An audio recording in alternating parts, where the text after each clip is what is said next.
Ladies and gentlemen, hey, hi, how you doing? Welcome back to the channel. Thank you so much for stopping by. If there's anything to describe this past couple of days here in Warzone, it is weapon tuning on weapon tuning on weapon tuning. Raven has introduced so many different weapon changes and attachment changes between the mid-season update, which was like a week ago, and today. Obviously, just yesterday we had this huge weapon tuning update that nerfed several of the main meta weapons. So of course today we got to go ahead and break down the new best loadouts to be using here in Warzone. Even though we literally just broke down the best weapons the other day, things have already started changing, so a lot of chaos going on in game. But as we go through the new best loadouts to be using right now, if you enjoy the video at any point or if you find it helpful, let me know by dropping a like on it. Would be seriously appreciated. Let's aim for 3,000 likes on this one. And of course, if you're new to the channel or if you have not already subscribed, this is the place to be for everything going on in COD, news, intel, updates, loadouts, tips. It is all right here every single day, so feel free to subscribe with your notifications turned on. Also, just a heads up, starting on Thursday, my G Fuel discount code is going to be 30% off on everything on the site. So if you want to grab a new tub, a shaker cup, a starter pack, anything like that, Code Immortal has got you covered there. But getting into the loadouts here, something that's sort of like a familiar pattern between a lot of these loadouts is the fact that some of the weapons that were top meta before are still top meta, but they're just a lot more difficult to use. They require more effort and more precision. But if you are a good player, you're still going to be able to capitalize off of, you know, their strengths and whatnot. But first up, two quick little regain classes. These are not classes I'm grabbing right away, but instead if I win a gulag and come back and have to sort of regain into a match, or if I need to swap to restock or something, or if I want tempered, these are the classes that I build just for that. Whereas I'm not really using these to go for like high kill gameplays or to slay out. These are more so like backup classes if a game goes wrong, right? So the first one's going to be the Grau and the M19. Nothing's changed since the last time we looked at that. On this class in particular, I use double time restock and combat scout with the thermite and the stun. Pretty solid setup in my opinion for the Grau. Same old setup. Monolithic suppressor, Archangel barrel for those super clean iron sights, Commando foregrip, 60 round mags, and obviously fully loaded because this is that regain loadout. If you wanted to use the Grau as a standard weapon though, take off fully loaded, add on that tac laser, and you've got a pretty spicy setup. And for the M19, again, same old. Monolithic suppressor, the super barrel since we're just using a singular pistol, lightweight trigger, 32 round mags, and fully loaded yet again, so you can get your max pistol and max SMG ammo. And then for my sniping regain loadout, and this one I use tempered and combat scout as well. You could definitely switch up the perks if you wanted to use. If you wanted to use restock on this, if you wanted to use ghost on this, by all means go for it. I wouldn't recommend using amped on a regain loadout because pistols have that fast swap speed anyways, but it's the exact same M19 setup here for all those attachments. And for the car, pretty standard setup minus the fact that we are once again using fully loaded to maximize that sniper ammo, but we are using the basic monolithic suppressor, 27.6 inch barrel, tac laser, sniper scope, and if you wanted a normal car setup, drop fully loaded yet again and put on that sport comb stock and you get a better ADS. But getting into the main loadouts here, obviously these ones are going to be the core ones you're seeing day in and day out, using them for high kill gameplays, for going for wins and all sorts of stuff like that. This is going to be my main one, I think, the C58 and the OTS. Yes, the OTS did get a nerf, but basically now, like I mentioned earlier, it's one of those weapons that just requires more precision. It's still going to be really good if you're able to consistently land shots to the chest, neck, or head. If you're able to do that, it's going to be a great weapon. They did actually increase the recoil a bit still, so unfortunately you have to get used to that new pattern. I don't think it's all that rough, but if you're someone who struggles with recoil a bit, you can sort of alter the setup as needed. But overall, I still think the OTS is a top SMG. I love the mobility on it, and like I said, if you can hit those chest, neck, and head shots, it's still going to be a very, very consistent weapon. And the C58 didn't really change here. It's gotten some more recoil over the last couple of updates, but personally, I still think this is one of the better rifles in the game.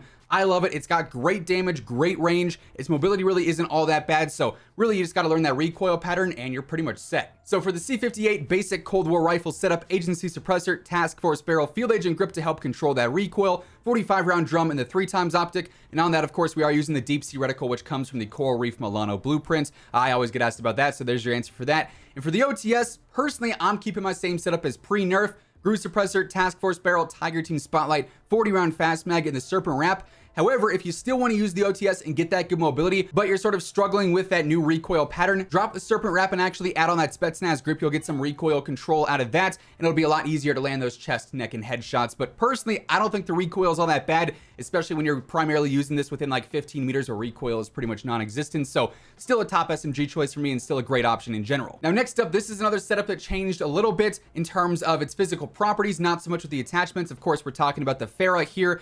This actually received some damage nerfs, but some multiplier buffs. So just like the OTS, they're rewarding you if you are an accurate player and if you're precise with your aim. It's going to feel a little bit worse though if you're sort of bouncing all around and can't control recoil much.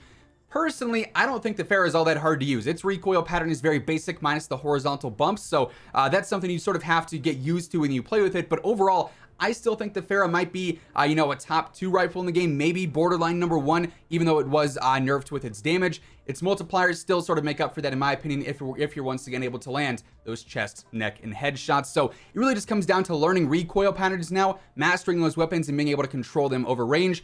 The PPSH is my go-to secondary here. This thing is still a beast. Nothing really changed with this one, and it's really bumped up recently because of the buffs that it got with the whole mid-season update. But for the FARA, same old setup here. Grew suppressor, RPK barrel, either the Spetsnaz grip or the Spetsnaz speed grip. If you're good at the recoil pattern on it, the speed grip's actually pretty solid because it does help specifically with that horizontal control, which is a lot more unpredictable. But for most players, Spetsnaz grip's gonna be the go-to. We're also running the 60-round mag in the 3x optic yet again. And for the PPSH, this is the copy and paste Cold War SMG setup. Grew suppressor, task force barrel, Tiger team spotlight, 71 round drum, which I love because you can just wipe squads so easily with that without having to worry about running out of ammo or having to reload mid-fight. Then finally, the Raider stock as well. Now, this next loadout is a bit of an experimental one. It's the QBZ and the Cold War MP5, which I think is now a bit more usable after that OTS nerf. They are a bit closer to one another now just because of the damage drop with the OTS and with what that got with the whole weapon tuning update. But the Cold War MP5 is one of the more difficult SMGs to use because of its recoil. However, up close within that, like, you know, 12-meter range, it is a very, very strong option. It just takes a bit more skill than some of the other ones. So for a higher skill player, the Cold War MP5 could actually now be back in that top conversation because of the SMG nerfs, and that's why I wanted to include it in this. Personally, I think I'm still going to lean more towards the OTS, but I did want to include this because it's not a bad option. And the QBZ is probably the most straightforward rifle now. It does have that sort of awkward bounce on that recoil, but as far as the physical pattern goes, it takes next to nothing to control. This is one of the lowest recoil weapons in the entire game, and for that reason, it is a top rifle. Raven's trying to sort of push this as the go-to for entry barrier long-range rifles, so you can't not say the QBZ is a top weapon right now. For the setup here, again, same old copy and paste, unfortunately. Agency suppressor, task force barrel, field agent grip, 60-round fast mag, or the 45-round drum. Obviously, the 45-round drum is going to feel a lot more snappy. It's not going to have that slow ADS speed, but you obviously are going to be able to, you know, knock more players and clean up more players with the 60-round fast mag, and you get that quicker reload off as well. So totally comes down to preference there. You could go either or, and it won't really hurt you. And then finally, the 3x optic once more. Then for the MP5, really the only thing that's different here compared to all the other Cold War subs is the fact that I don't use a barrel, just because the recoil is already pretty rough. When you throw on the task force there, you lose even more control. So I go ahead and I don't use a barrel in this case. You could try it, but it's going to be a bit more difficult to use.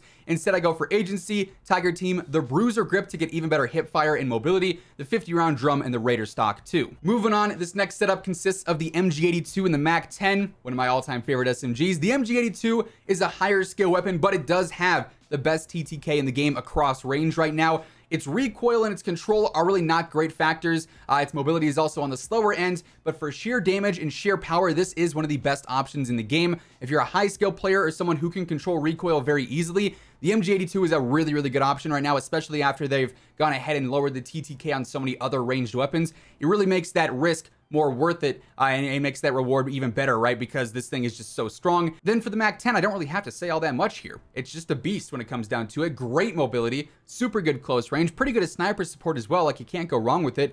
For the MG82 here, I'm going for agency suppressor, the match grade barrel, because honestly, task force is just way too slow for my liking. It's already slow enough as is, even slower with match grade, and even slower with task force. So match grade is totally sufficient to me. Field agent, obviously, because the recoil, fast mag, or you go for the 125 rounds because you're going to be reloading quite a bit because of that fire rate, and then 3x optic once more. And for the MAC 10, you guys probably know this setup by heart. Agency, task force, Tiger team, 53-round drum, and the Raider stock.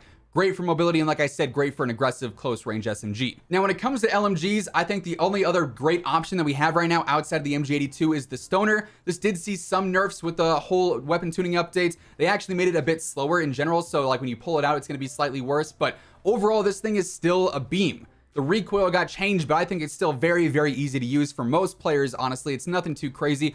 Obviously, like the MG82, it's slower, it's heavier, it's not going to be great for aggression, but that's why we've got the MP5 as a secondary. Good mobility here and a great close range sub, as we've known for pretty much like the better part of the entirety of Warzone, right? So definitely can't go wrong with the MP5, and the Stoner, despite receiving some nerfs in this last update, is still very good, and it's pretty much the same setup as the MG82 depending on what you want to use for that 5th and final attachment. We're still using Agency, Match Grade, Field Agent the 3 times, but in this case, because it does have that slower fire rate, you're not reloading as often. So I feel like if you don't want to run the fast mag or even a larger magazine, you could get away with using a different attachment. In this case, I go for the Raider pad stock because I want to try and get that mobility up a bit, and I feel like that makes it more of an aggressive LMG, even though at the end of the day, obviously, it's still going to be limited. And for the MW MP5, nothing's really changed with this setup because it hasn't been, adjusted in forever. Monolithic integral suppressor, Merc foregrip for great hip fire and control, 45 round mag, sleight of hand in the collapsible stock. Now this next loadout is definitely a fun one because it actually features an MW weapon that I think is definitely back in the conversation now.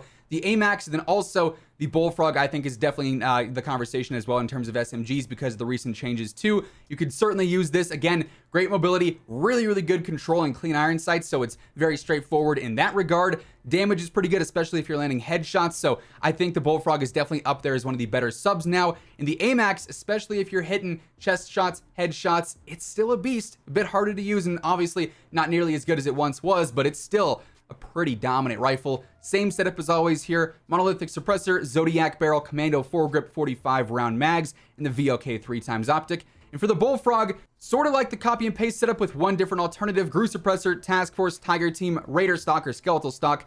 But you don't really need a magazine here. It's got 50 rounds by default. The mobility here is already great, so I don't think you need to run the Bruiser grip coinciding with the Tiger Team, so I go for the Serpent Wrap. It makes it a bit snappier and even better in those close range fights. Then for the final 2 loadouts, these are my 2 sniping loadouts right now. It's the Swiss in the EM2 and the Swiss in the AK, which actually got the whole recoil rework. And honestly, I still think it's one of the most versatile weapons in the game, especially as sniper support. It's super dominant for close range and medium range, as is the EM2. The M2's damage across all ranges is frankly incredible, but because it has a bit more kick and recoil over range, I think it thrives as a sniper support weapon. The Swiss setup here is going to be the same on both setups.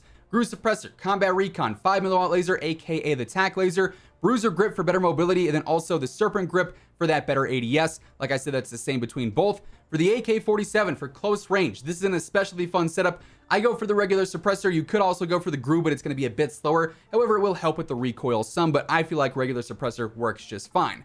I don't use a barrel here. Frankly, the damage and the velocity on the AK just as a base weapon is good enough to be a ranged weapon even. It's honestly very impressive, and for close range, I don't feel like you need to slow it down with that hip fire accuracy and with that aim walking movement speed, or in the case of the RPK, the ADS speed, the sprinting speed, and whatnot.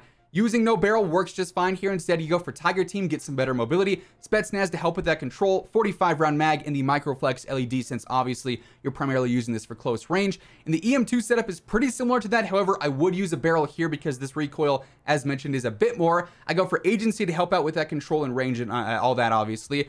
Ranger, though, because Task Force is just too slow to be using for a closer range rifle, right? So Ranger doesn't slow you down as much, but it still helps with the control and the velocity. Again, we're going Microflex LED, the 40 round mag, and definitely the Field Agent grip on there. But honestly, some great solid sniper setups here that I've really been enjoying lately. But overall, those are the go-to loadouts in Warzone right now. A couple of changes in terms of meta weaponry and what you want to use with them. Like obviously the Krig, I don't think is really all that worth it anymore. The SMG category is a bit more competitive now. But overall, the core changes here, I feel like just made some of the better weapons, like the FARA and the OTS, more difficult to use. So that's why players will want to change things up to maybe using the QBZ or the Stoner and whatnot, maybe the Bullfrog or the MP5. So a couple of changes here and there, but overall, I still think it's a pretty solid meta. But that's going to do it for this video. Hopefully you enjoyed it. If you did, let me know by dropping a like on it. Would be seriously appreciated. And of course, if you're new to the channel or if you have not already subscribed, feel free to do so. That way you can always stay up to date with everything going on in Call of Duty. But once again, thank you so much for tuning in, and until next time, take it easy, have an awesome rest of your day, and I will catch you guys later. Peace out.